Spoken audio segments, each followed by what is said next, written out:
Now we're rolling. Damage Plan MMA podcast. I'm Jason, as always, my co-host, Mr. Zack Partridge, in the house, rocking the dope Fierce Fighting Championship shirt. Hey, those are going to be online either today or tomorrow. By the way, Fierce Fighting Championship shirt. I like my Fierce Fighting Champion shirt. They turned out really cool. Another one. You know, $25. $25. What about discounts? Can I get a discount? Homie hookup. Nah, dog. No homie hookup? No. I'm paying full price. Everybody else is paying extra. Everybody's paying full price. Everybody wants the homie hookup. We gave everybody the homie hookup, we wouldn't be in business. Homie hookup. Yeah, everybody wants. Where's Jackson? He's always commented by now. Jackson, come on, dude. I know you're watching. He's not even watching. He knows it's Friday, too. What is he doing? Oh, he might be moving. Oh, is he moving? He might be moving. Hey, there's a pretty good Fierce card next week down in Utah County, Orem High School. Fierce Challenger Series. That's what I heard. Oh, it's Big Mark on me now. Big Mark's on there. Yeah, there's some really good fights on there. We'll break it down next Friday, but there's some really good talent. We're bringing in some good talent. To our co-main and main are both pro fights, and they are high level. The Will Gibson Alden Ashcroft fight is pretty ridiculous. That's a ridiculous fight. It's pretty ridiculous. Everybody, if you don't remember Will Gibson, he fought a couple Fierce cards ago, fought Johan Rubio, and looked coming up to Salt Lake and upset Johan on like a couple weeks' notice. Phenomenal. He looked phenomenal. Marco Sanchez in the main event against the guy from Extreme Couture, Greg Ellis. That should be interesting. There's some good ones. We got some debuters. Marco is that one. See, those are the matchups that kind of interest me. Marco's 1-2, right? But the two guys he lost to are killers, right? Yeah, killers. And then Greg Ellis is 4-4, so way more experience, but usually fights at 170. So he's coming up to fight 185. So it's like, so he feels confident to beat Marco. Dude, Marco showed like his boxing's gotten a lot better. He recently just got his black belt in jiu-jitsu. If people are sleeping on Marco because of their record, like he's gonna hurt some dudes. Yeah, do not sleep on Marco. There was another fight. What was the name? Because we talked to David Kim last week, and then we talked to Zane Darlington. And both of those guys talked up. Leandro, it's the Brock Labrum and Leandro Lucian. Hopefully I said that right, Leandro. But two debuters that both guys from their gym are talking those guys up. Like, we asked both guys, hey, who's somebody from your gym? And they both named the guys that are fighting on this card. That's going to be a banger. Banger. Woo. I think fight of the night is going to be 2-0 Andrew Mickelson versus 4-0 Sebastian Mordecai. Ooh, yeah, that one's going to be a good one. Dude, everybody from Arizona that I've talked to says that Sebastian kid, he's the real deal. He's a 170er. Another guy, more experienced, 170, coming up to 185. Mickelson, he posted something. Mickelson was a kicker for BYU. Yeah. One of the best athletes. Like David talked about how good of an athlete he is. I know Cole Schaefer and others to speak very highly of him, and about how hard he works. You see him; he's one of Court McGee's main training partners, getting Court ready in his fight, and he's 2-0. And this Sebastian kid thinks he's going to just come up to Orem. He made a post about he's going to come beat up one of BYU's old kickers. Did he really? He made a post on his Instagram or something, or somebody tagged him and said he's going to beat up BYU's kicker. I don't know, like their confidence is through the roof on it. Like, man, like Sebastian's legit and he's really good. And Andrew is a freaking athlete. And like, I think that one has the makings of like, that could be a 3-round just war. Dude, I mean, we got Zane Darlington coming up fighting Willie Dean. That's a fight. Yeah, that's really crazy. Will's looked really good in his in his fights, and Zane has experience and is a big 155er. Will's not a small 155er. Yeah, Will's not a small 155er. They're both big kids. David Kim, Edgar Sordo is going to be a good fight. Battle of the Undefeateds for the belt. For the belt, baby. It's gonna be good. That the big boys, Trevor Golden and Trent Lee. Yeah, big is an understatement with those two. The biggest boys. The biggest boys. Is there going to be over six? There's going to be over 600 pounds in that cage, right? Well over 600 pounds in the cage. Probably over 650. Whew. Yeah, they better tie that cage down tight. I think I'm going to go help put that up. You're coming too. I'll be there. I'll drag both of my boys want to come, so we'll make them help too. Me, you, and Sajan and Jackson. We'll get Isaiah and Jalen will come help too. Oh, that'd be perfect. Why don't we just get the Mountain View freaking football team to come in there and just set it up? They'll set it up. Graduation. They're all those kids are busy. So what? Life, baby. What? You're going to get lessons in life right now. Life? So what? Come help. So what? Come help. Put up the cage. Should we break down this card for tomorrow night? Yeah, probably. Nice little card. Did you see what's the idiot? Ariel's the idiot. Ariel Hawani's thing about did you see Charles Oliveira? Ariel Hawani? I'm not gonna say it here, but go look up Darren Till Ariel Hawani's last interview. You'll get a laugh. No, dude, he went off on the Charles Oliveira thing, missing weight. He's like, if that is in Vegas, Charles is still the champ. Like, that was ridiculous. He went off for like 20 minutes about how, and if it's in Vegas, they're not even letting the scale settle and they're off. They talked about it with how they did it with Khabib, how Daniel Cormier was holding the towel thing. Daniel Cormier cheated. And he's no ifs or buts. Daniel Cormier got away with one there. He's like a half a pound. He's like, come on. He's like, yeah, I don't know. We don't need to get back into that. Let's break it down. But you know what? But you know what though? I feel like Dana kind of knows what it is, and I don't think Dana's looking for a reason to screw him. I don't think so. You can't undermine he missed weight, right? Yeah, you can't undermine and just be like, well, he missed weight, but like, who cares? We're still going to keep the belt on him. Like, you can't do that, right? Because the next time somebody misses weight, you set a precedence, right? Somebody ever misses weight again by half a pound, but they don't predict any shenanigans. Yeah. Then they can go back and potentially sue the UFC or whatever. Like, you know what I mean? Like, it's a slippery slope. But Dana even said, no, he's still going to get his pay-per-view points, even though he wasn't the champ. Right thing to do.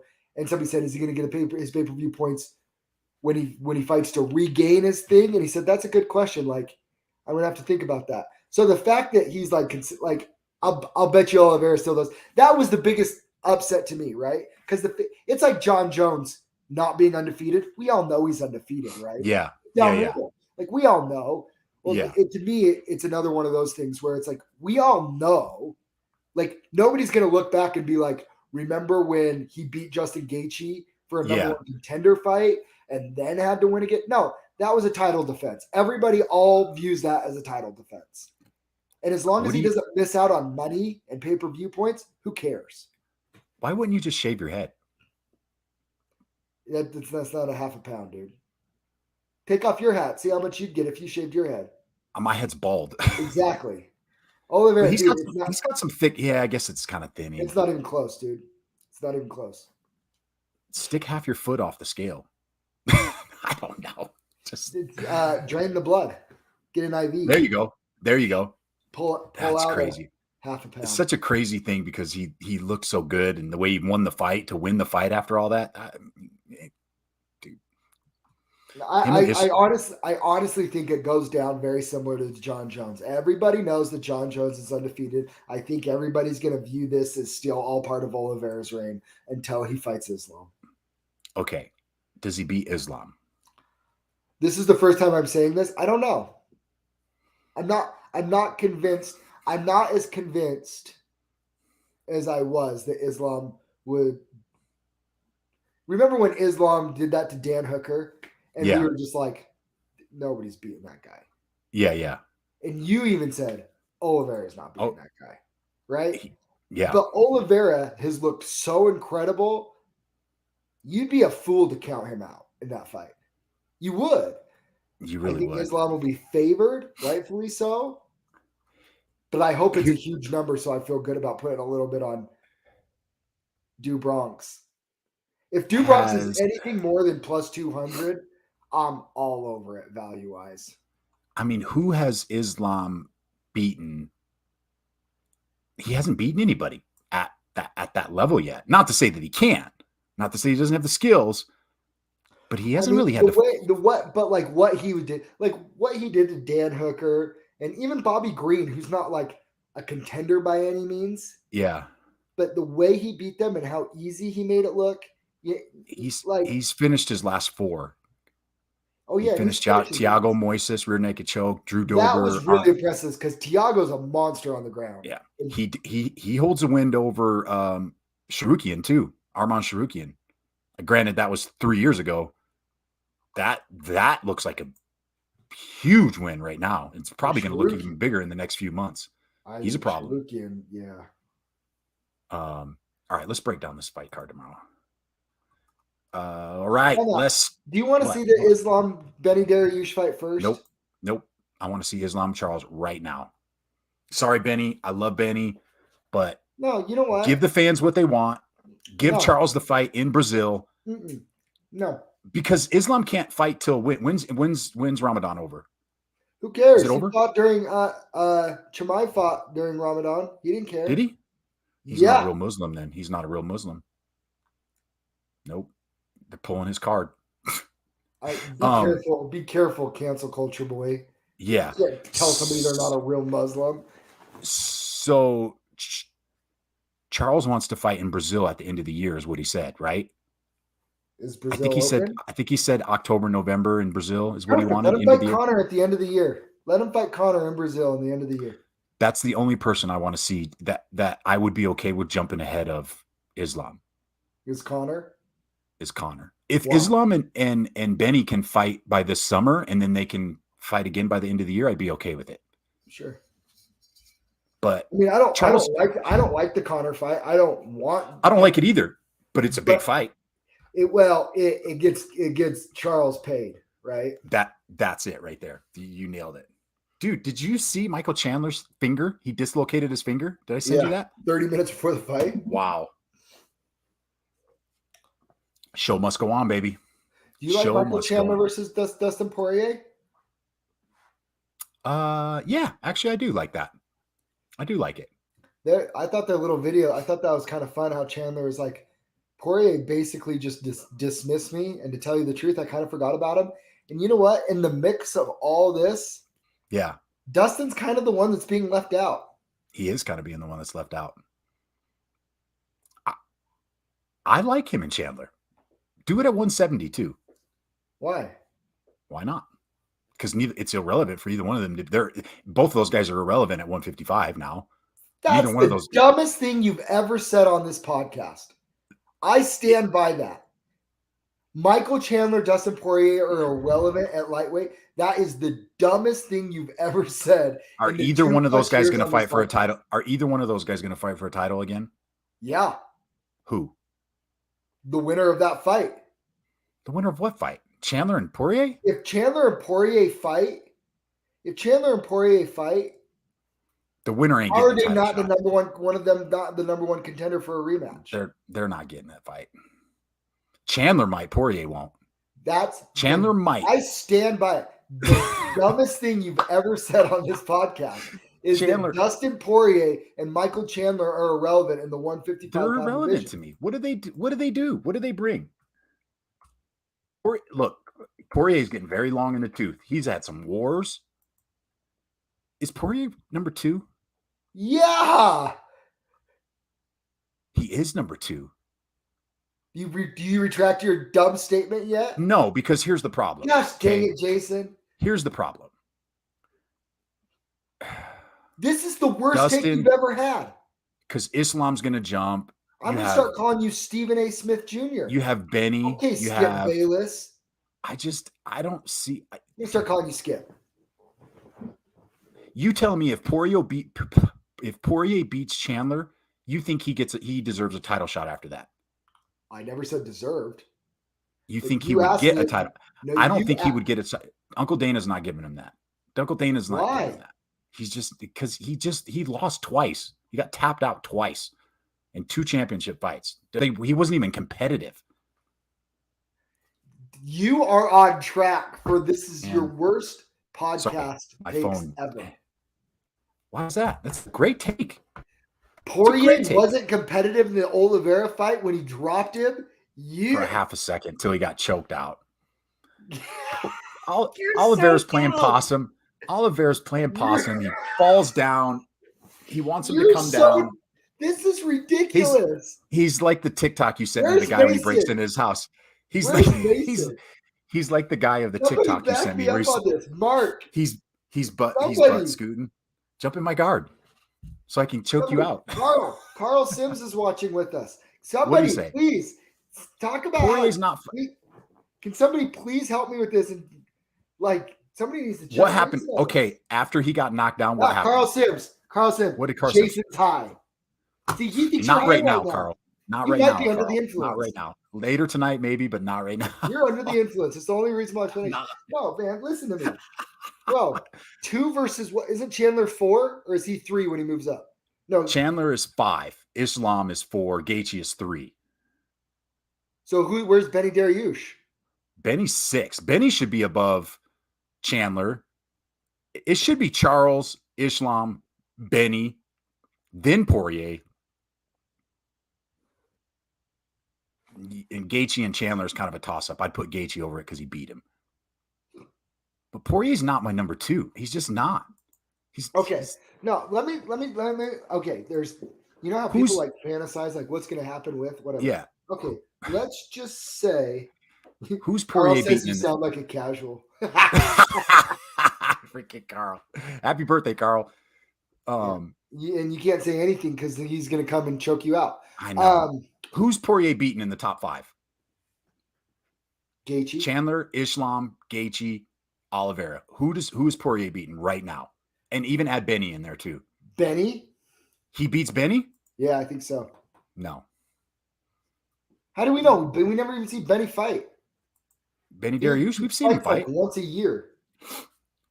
He dumps Poirier and he chokes him out. Who does he beat? He doesn't beat any of those guys. I don't think he beats any of those guys. You better watch out because Sharukian's coming up. Okay, but he's not. Okay, just come on. Let's hear your logic here.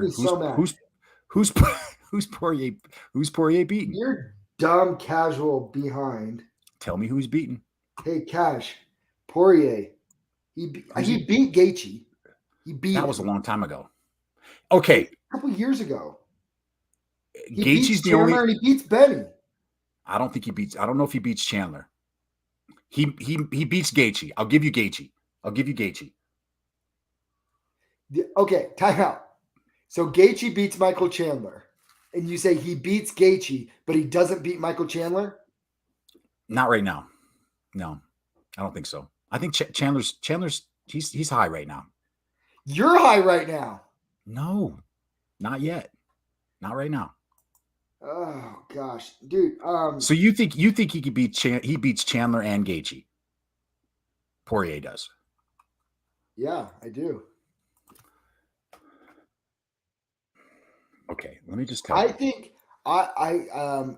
what we just saw. Unfortunately, I think Justin Gaethje's peak was when he beat Tony Ferguson for the I agree. title. I'll agree with that. That was the whole. If Gaethje fights the way he fought against Ferguson, I think there's a good chance 27 fights into Gaethje's career, all the wars that he's had, he's only lost to top 5 guys, whatever. He might have peaked, and that's okay. He had a fantastic run. Oh yeah, somebody posted Poirier, his. I think Oliveira's number 1. You have to give him number 1. I think Islam's number 2, and I think Poirier's number 3. Do you know his? Betty's probably number 4. 2, 3, 4, 5, 6, 7, 8, 9. 1, 2, 3, 4. He's 5-4 in the UFC. Gaethje is. Did you know he's that? done nothing but fight the top guys. I agree. I'm not harping on him. I love Gaethje. I love what he brings. I know he's I think 5-4, but he was undefeated. In his first fight, he got thrown. Michael Chandler, great. But James Vick was almost a contender. His first fight in the UFC was Eddie Alvarez. No, it wasn't. It was Michael Johnson. Well, that's on Ultimate Fighter. That was the finale. Yeah, you're right. And then Eddie Alvarez, then Poirier. Yeah. Then he had a 4-fight win streak, and then it's Khabib, Chandler, Oliveira. Dude, when you lose to Eddie Alvarez, who was just shortly removed from being the 155 champ, Poirier, who became the interim champ, and then you lose to Khabib, who cares? So did everybody. And then you lose to Oliveira, who cares? Oliveira is what, 11-0 in the last 4 years? Like, that's a great career, bro. You can't. But I'm just, but what I'm saying is, Scott's calling me. He doesn't know that I'm on the phone. He doesn't know we're on the podcast. Scott, tune in. Text him right now. Scott, don't you know? Yeah, Scott. No, I think. Yeah, I don't know, man. That division's just weird. I think you're done. Chandler Poirier is the matchup to make. I think Chandler beats him. I think he does. I'm just going to go out on a limb and say he beats him. Do you want to break down this card, or do you want to just keep arguing about? I kind of want to keep arguing with you because you're being about dumb. The lightweight division. Yeah, I love it. You make it. me mad sometimes. You get on these random takes, and I feel like you know that you're wrong, and you just you won't get off your take. You're just doing it to get under my skin. I just like to get you all fired up. Yes. Little. All right. Let's break down this card for tomorrow. First up in the middleweight division, we got Nick Maximov and Andre Petrovsky. Maximov is 8-0, stands 6 foot tall with a 76-inch reach. Petrovsky 7-1. He stands 6 foot tall with a 73-inch reach. Maximov he's almost a 4-1 favorite. Do you think that line's right? No, because I don't. I actually like Petrovsky as a dog in this one a little bit. I'm not sure he wins, but I think he makes it a scrap. Well, Maximov's known for his jiu-jitsu, right? And Petrovsky's a wrestler. And who does and Petrovsky trains at Renzo Gracie Philly with Sean Brady, Pat Sabatini. Who else is over there? Anyways, he's training with some killers on the ground. So I don't think. I'm just saying. Yep. See, Hillary got them all fired up. 23 minutes of Zack just yelling at me. He's out of here. I'm out of here. Walking off the set. Off the set. I think that the odds are just way off on this one. I think that Maximov is the better fighter. I think he has more ways to. You know what? He might not have more ways to win. Maximov? Yeah. Dude, Petrovsky's striking isn't bad either. No, he's not bad at all. He's on a 2-fight win streak. Dude, I kind of like Petrovsky as a dog on this. I kind of do. Ooh.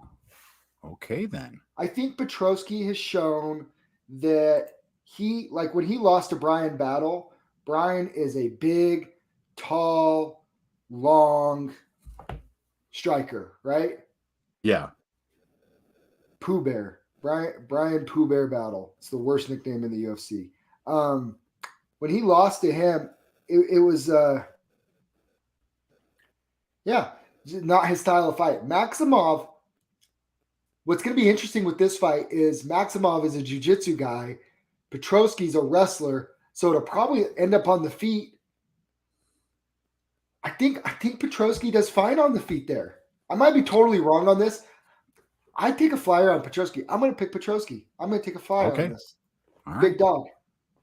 Take it. I'm going to take Maximov. What if Petrovsky just takes him down? Maximov allows the takedown to hang out on bottom, trusts his jiu-jitsu, and just gets controlled for 3 rounds. I could see that too. I could totally see Petrovsky by decision. I do not hate it. I don't hate it. I'm going to pick Maximov, but I'm staying far away from this. But I don't hate that pick at all. Like if you cannot put Maximov in a parlay, I don't believe. I wouldn't, not at those odds. Next up in the flyweight division, we got Carlos Candelaharo against Tatsuro Tiara. Candelaharo is Candelario, the Cannon. 8-1, stands 5'8" with a 67-inch reach. Tatsuro is 10-0. He stands 5'7" with a 70-inch reach. Tatsuro making his UFC debut. Both of them are. Both of them are. And Candelaharo came off of a split decision loss off the Contender Series. But he previously had a win on the Contender Series. Yeah. Yeah. I like Tiara here from Japan. Really? Yeah. 10-0, up and coming prospect. Those 125ers, I just think I like that he finishes. It seems like everything happens on the ground for him. So I'm going to take Tiara. I'm going to say by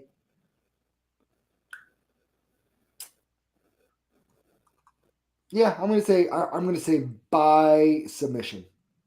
Submission. Ooh. Okay. That. I'll take Tiara as well.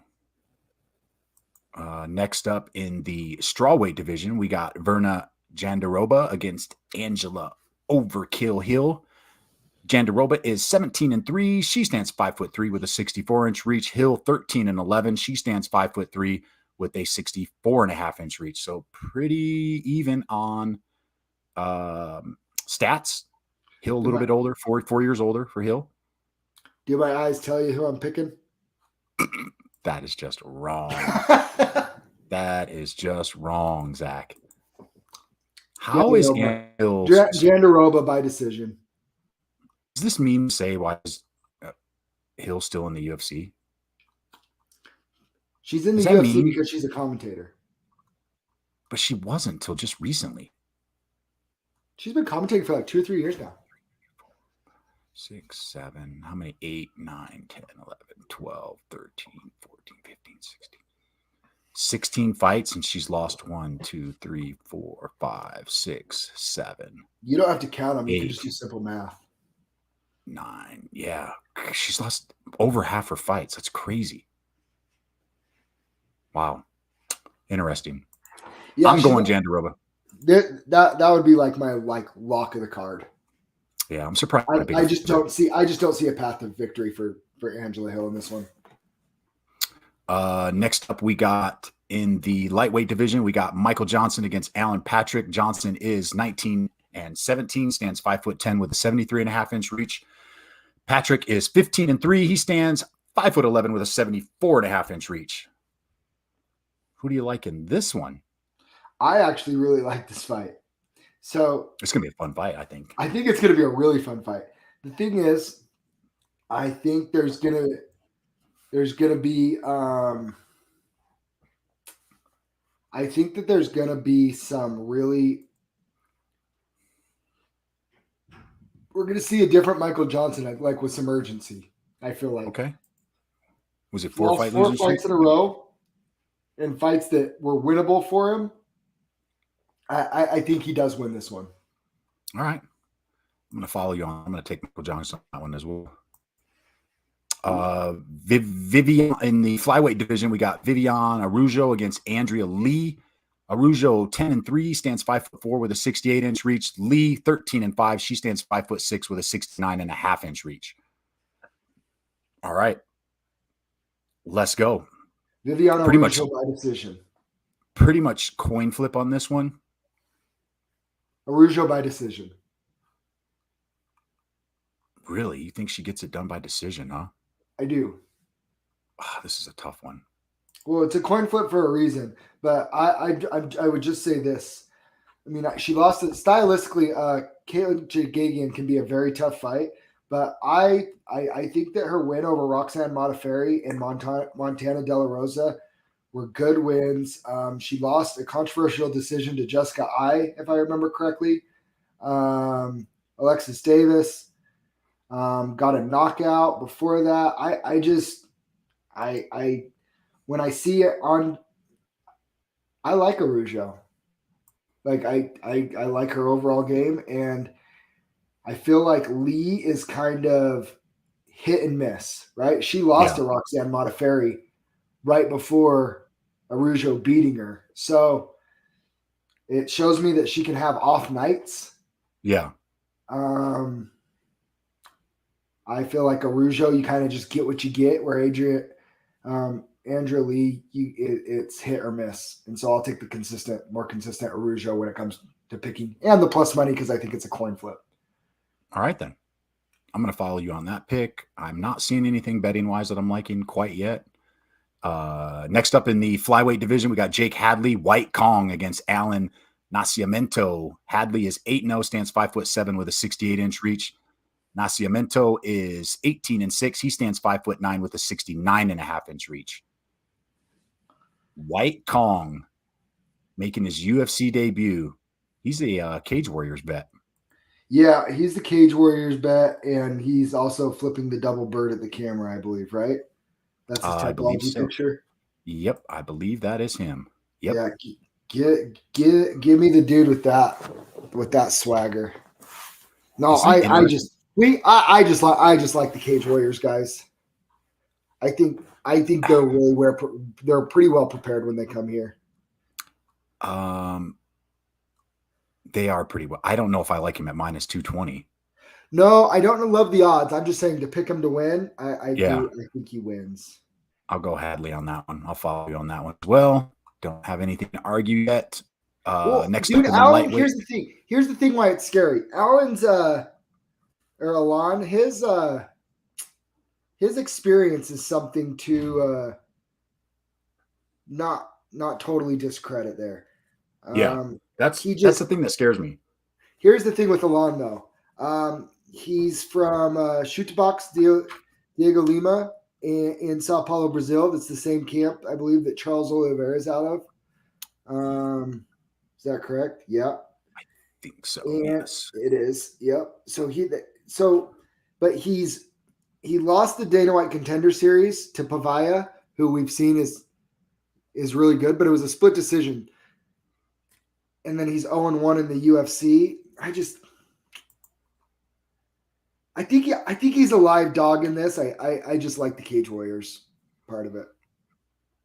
I like Hadley as well. Next up, I was trying to go with the Brazilian. Yeah. Next up in the lightweight division, we got Frank Camacho against Manuel Torres. Camacho is 22-9, stands 5'10" with a 73-inch reach. Torres, El Loco, 12-2, stands 5'10" with a 73.5-inch reach. Torres, slight favorite at minus 125. The comeback is plus 105 on Camacho. Camacho lost his last two. You like Torres? I do. Losing, here's the thing. Camacho losing to Justin James, it's not a good loss. I like Justin a lot, but it's a guy that's not in the UFC anymore. That's something you got to look at. Obviously losing to Benny Dariush, no big deal, but Jeff Neal, Drew Dober, Jing Li, he's had a rough run in the UFC. He's also fought some really tough guys, but he's had a rough run. I think Torres wins via knockout. This always scares me when you get these guys that are making their UFC debuts. It's so scary, man. It's so scary. You get an older guy. I'm gonna go Camacho on this one. Are you? I'm not gonna bet it. This is just kind of one of those. Can we bet it?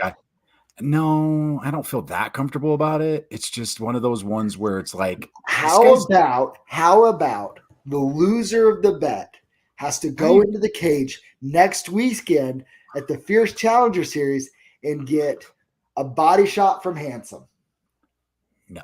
How about no? We're both on the line. I need to pick a different.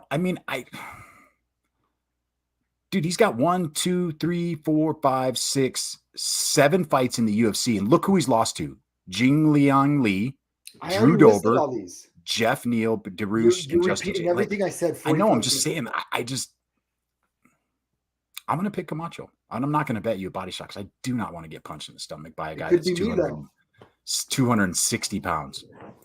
Could be me, though. No. Flyweight division, Caitlin Chikagian against Amanda Ribas. Chikagian is 17-4. She stands 5'9" with a 68-inch reach. Ribas is 11-2. She stands 5'3" with a 66-inch reach. Ribas moving up in weight in this one. Yeah. Not sure I like that. I don't like it either. I like Amanda Ribas a lot, and I was kind of thinking like this is going to be a good spot for her. I think Chikagian is going to be a very tough. She's a big 125er too. She's going to have a 6-inch height advantage and a 2-inch reach advantage. She's big. I just think she's going to cause too much problems for Ribas. So she's too long. So I wanted to pick Ribas. I tried to talk myself into this one, and I think Caitlin Chikagian outpoints her, wins. I agree. Wins a comfortable decision, whether that's a clear 29-28 or 30-27. I agree. And Caitlin looked really good in her last fight. Like really good. Next up in the bantamweight division, we got Luis Smoka against Davey Grant. The Last Samurai is 17-8, stands 5'9" with a 68.5-inch reach. Mr. Dangerous Grant is 11-6. He stands 5'8" with a 69-inch reach. Davey Grant, huge favorite, 3-1. Comeback is plus 240 on Smoka. Davey Grant kills him. I agree, and I don't think this fight goes to distance either. I think, Davey Grant by maybe like second round knockout, maybe in the first. Davey Grant can crack. Like, people don't give him enough credit for a dude that can just get in there and crack. Yeah, I like Davey Grant. I think he gets the finish on this one. Yeah. The fight ain't going to the scorecards. No. Next up, we got in the light heavyweight division, we got Ryan Superman Spann against Ian Cutelaba, the Hulk. Spann, 19-7, stands 6'5" with an 81.5-inch reach. Cutelaba, 16-6-1. He stands 6'1" with a 75-inch reach. Isn't Cutelaba over at Extreme? Yeah. Ian Cutelaba by Hulk smash. How about that? Do you think he smashed? See, I don't think it's going to be that. I don't know about that. Really? He's kind of wild. Yeah, but I think he couldn't finish Devin Clark. Spann's big. He's 6'5", 81. He's gonna have 6.5-inch reach. I'm gonna go Spann for the upset. No, I'm not betting you on that because I don't feel that. There's nothing on here that I see that I really have like stands out for me. I'm going to pick Spann, upset. Holler at your boy. I think he gets it done. Too long. He's going to cause problems. With this there lane. We are. What? I lost you. I lost the internet for a sec. I was just chatting about the fight. I'm taking Spann. You're wrong, but great. All right. Let's see how we go in the main event. Jan Blachowicz against Alexander Rakic in the light heavyweight division. Jan is 28-9, stands 6'2" with a 78-inch reach, and Rakic is 14-2. He stands 6'4" with a 78-inch reach. Did you see their face-off? Yeah, I did. It was really good. Intense. It was really. We got in this one, dude. I want to give the champ some credit here, but it seems like everybody's kind of dismissing him. Everybody's dismissing Jan, aren't they? Kind of feels that way, and I don't like it. But I get it because Rakic's terrifying. He's terrifying. Anthony Smith, did you hear his breakdown? No, he'd be a good one. He had a really good breakdown because he said Rakic's game plan is those leg kicks, and he said Jan handles leg kicks very well in the Izzy fight.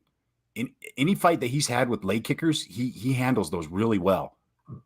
And Smith picked Jan to win it.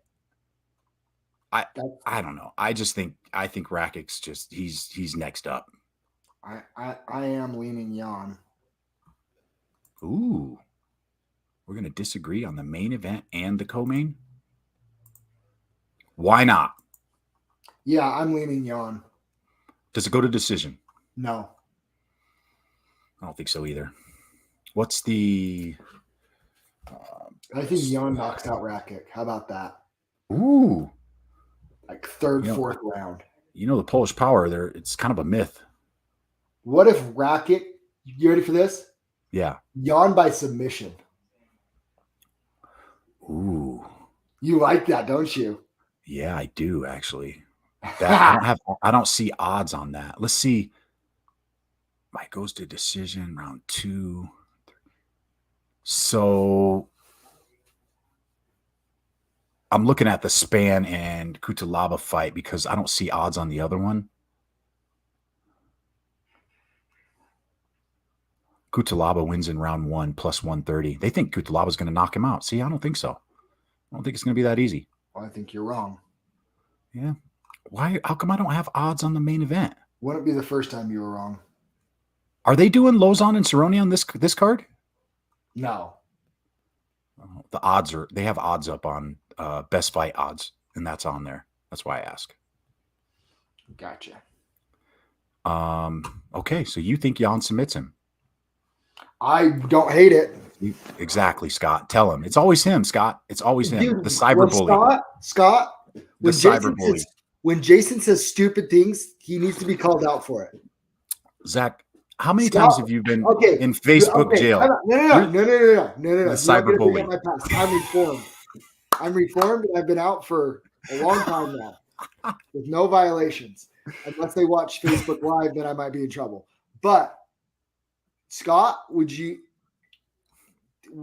I think that everybody agrees with me on this. That the dumbest thing you've ever said on this podcast is that Dustin Poirier and Michael Chandler are no longer relevant in the 155-pound division. Dumb take. Chandler, maybe, but Poirier. You stop it. Poirier's not fighting for the title. I'm telling you right now. All right. Tell you what. What are we going to bet? I'll bet you on that. Me and you. Fierce Challenger Series in the cage. We're doing a roll. Just a jiu-jitsu roll. I've been working on my Kimuras. You better watch it. Good. Guess what? I'm going to whisper in your ear all night before I choke you out. Oh, man. Jason, go to sleep. The cyberbully strikes again. Oh, my God. Oh, please no. Scott says, please no. Oh, man. All right. So we'll see you guys on Monday. We're done. We're done for the day, right? We're good? Yeah. I think we covered everything. My point that you're an idiot. Yeah. All right. Whatever. We'll see you guys on Monday. Hopefully we'll get some more Fighter Spotlight podcasts for the upcoming fights next Saturday. Everybody enjoy the weekend. We out. Thanks for tuning in. Boom.